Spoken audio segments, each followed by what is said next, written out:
हम मीनू झा प्रणाम करै छी सब मिथिलावासीके। आइ एकटा भगवती गीत गाबऽ जा रहल छी। एखन तऽ नवरात्रि चलि रहल यऽ। नीक लागत तऽ लाइक शेयर जरूर करब। धन्यवाद। जय मिथिला, जय मैथिली। संग दऽ रहली है श्रीमती रंजना मिश्रा जी। धन्यवाद। जय माता जी।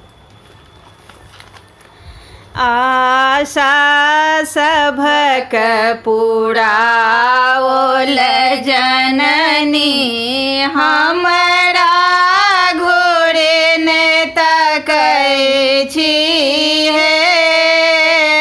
आशा सभक पुराओल जननी हमरा घोरे ने तकै छी हे।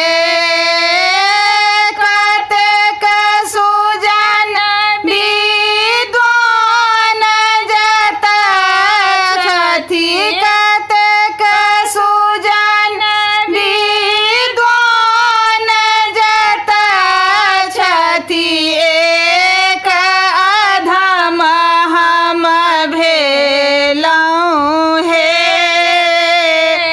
एक अधम हम भेलहुँ हे।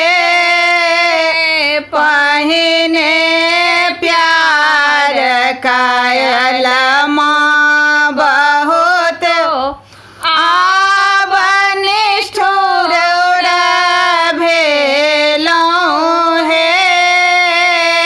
पहिने प्यार कायल माँ बहुत, आब निष्ठुर किया भेलहुँ हे।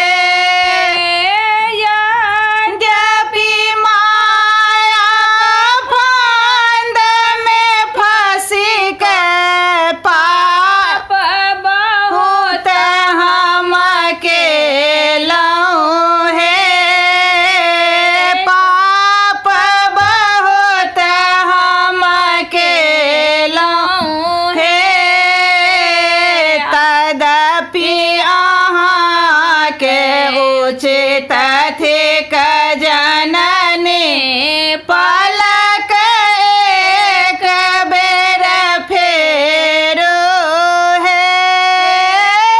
माता ओढ़ती साल दू साल बैसथे रत्न सिंहासन हे। बैसती रत्न सिंहासन हे। पुत्र लौटायल भूमि में निस दिन